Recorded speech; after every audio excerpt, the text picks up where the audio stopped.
Oke, salam dan salam sejahtera. Dan pencerahan saya berkenaan dengan kenyataan media yang mana hari ini Yusuf Rauter file rayuan kes serangan seksual kaitkan Anwar. Yang mana kita tahu Yusuf Rauter ni dia adalah bekas pembantu kepada Datuk Seri Anwar Ibrahim, iaitu pembantu penyelidik.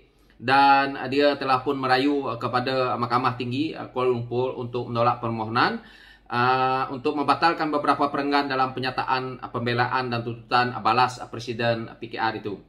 Dan apa yang kita tahu daripada kronologi kes ini, yang mana Yusuf Rauter juga dalam penyataan tuntutannya selaku plaintiff mendakwa serangan seksual itu berlaku pada 2 Oktober 2018 di kediaman Anwar di Segambut. Dan dia juga meletak jawatan pada 24 Jun 2019 berkata satu laporan polis dibuat terhadap Anwar pada 7 Disember 2019.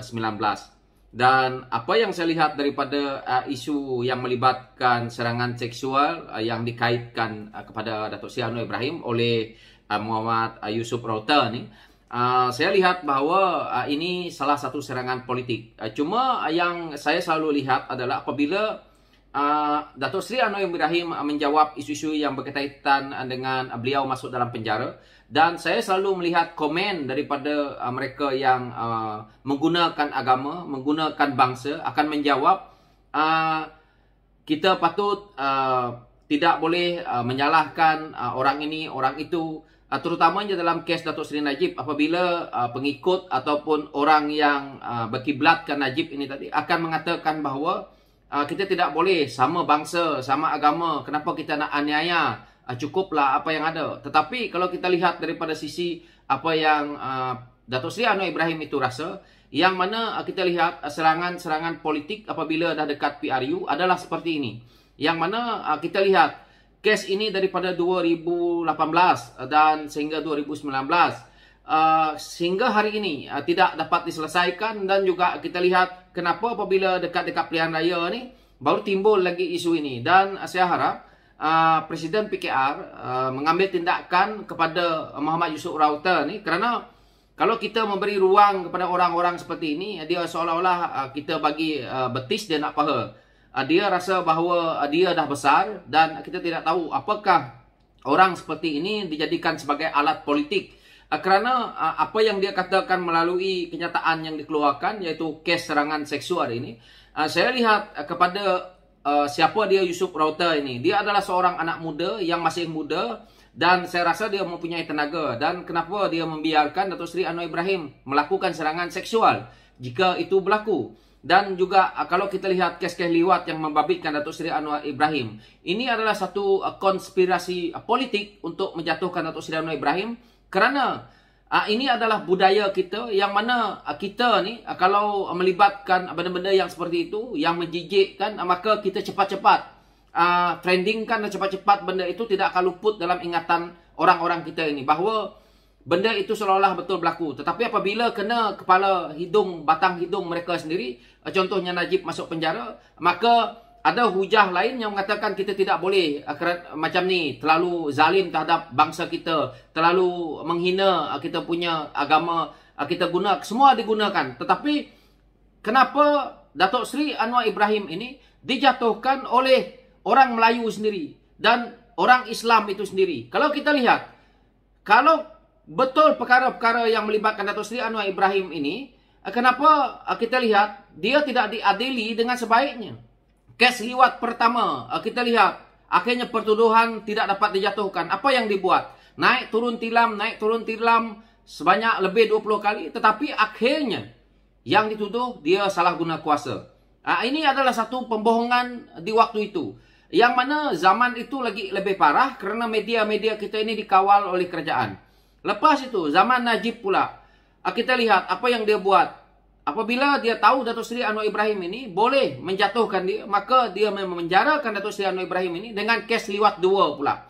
Kita lihat kes liwat 2 apabila kita tengok apa yang berlaku dengan Saiful, yang mana kita boleh baca bahawa Saiful seorang yang muda. Kenapa dia sanggup untuk diliwat oleh Datuk Seri Anwar Ibrahim? Kalau kamu betul-betul seorang anak lelaki, kalau saya dalam posisi yang seperti itu, takkan saya tidak menolak kalau saya memang tidak mau. Jadi kalaupun betul Datuk Seri Anwar mahu, bermakna kamu juga mahu.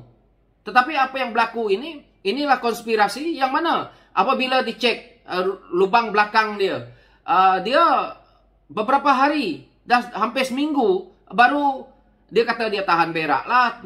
Jadi hujahnya, apakah dia tidak sembahyang? Jadi banyak hal yang di sini yang dilihat cuma politik murahan yang untuk menjatuhkan Datuk Seri Anwar Ibrahim itu agar tidak menjadi Perdana Menteri. Jadi hujah-hujah yang seperti ini adalah untuk melemahkan parti pembangkang. Kerana Datuk Seri Anwar Ibrahim mengetuai jentera Pakatan Harapan, dan jika Datuk Seri Anwar Ibrahim itu boleh menang keseluruhan kursi, maka dia akan jadi Perdana Menteri. Jadi halangan mereka hari ini adalah untuk menghalang supaya Datuk Seri Anwar Ibrahim ini tidak menjadi Perdana Menteri. Jadi orang-orang yang jadi macai politik seperti Yusuf Rauter ini, dia tahu pula nak mengatakan bahawa kenyataan dia di sini, dia kata Friendly mendakwa akibat kejadian itu dia dituduh berkomplot untuk menjatuh dan merosakkan karya politik defendant, selain memberi impak kepada kesihatan mentalnya kerana mendapat kritikan daripada pemimpin yang menyokong Anwar serta orang awam. Jadi dia tahu pula rasa takut, tahu pula rasa rimas, tahu pula rasa mental kerana diserang. Kerana perkara-perkara seperti ini, kita tidak nampak black and white dia. Macam tuduhan ini, tidak ada asas sama sekali, tidak ada bukti sama sekali. Jadi dia buat lapor polis, akhirnya contohnya kita pegang perempuan, tetapi tidak ada bukti yang lihat kita pegang perempuan, pegang saja macam ni. Jadi dia tidak ada kita nak cek DNA ke apa, semua tak boleh. Sama juga apa yang dia buat ini. Jadi pada saya, baik Yusuf Rauter ni bertobatlah, jangan politikkan benda yang seperti ini kerana ia akan merosakkan. Dan saya lihat dia sudah pun dibantu oleh Datuk Seri Anwar Ibrahim untuk mendapat peluang pekerjaan, bekerja dengan Datuk Seri Anwar Ibrahim. Tetapi dia mensia-siakan peluang itu kerana kerakusan dia, kerana ketamakan dia. Akhirnya yang rugi adalah dia sendiri sebagai anak muda, sebagai tokoh anak muda. Kenapa nak membuat diri sendiri seperti ini? Kita lihat apa yang berlaku dengan Saiful.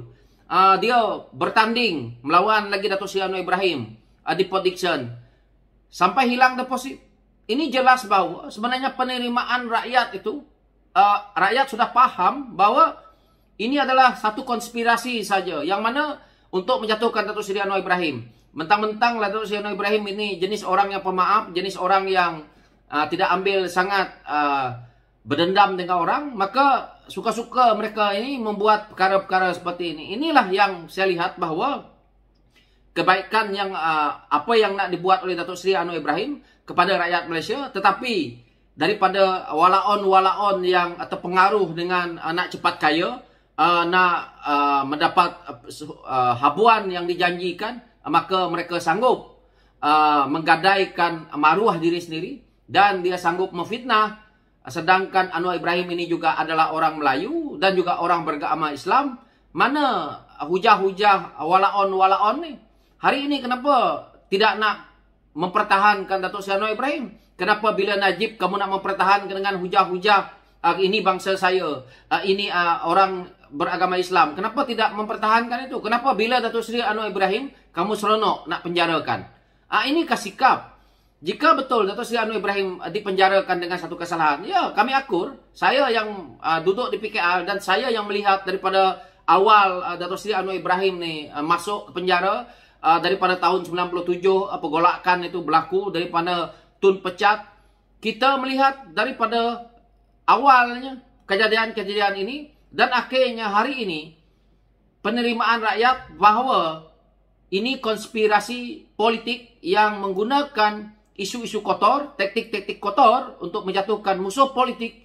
Pada saya ini amat bertentangan dengan negara kita yang demokrasi ini. Jadi di alah baru ini saya harap anak-anak muda jangan terpengaruh, jangan terpedaya dengan dakwah-dakwah yang pada saya amat membodohkan kita anak muda. Kerana perkara yang seperti ini membazir waktu untuk kita mendengar dan akhirnya yang rugi adalah kita. Masa depan negara ini tidak dapat membangunkan negara dengan benda-benda yang boleh kita katakan sebagai kerja bodoh, soalan bodoh yang akhirnya merugikan kita untuk membantutkan pembangunan, untuk membantutkan minda kita dengan serangan-serangan politik yang murahan seperti ini. So itu pencerahan saya berkaitan dengan isu ini.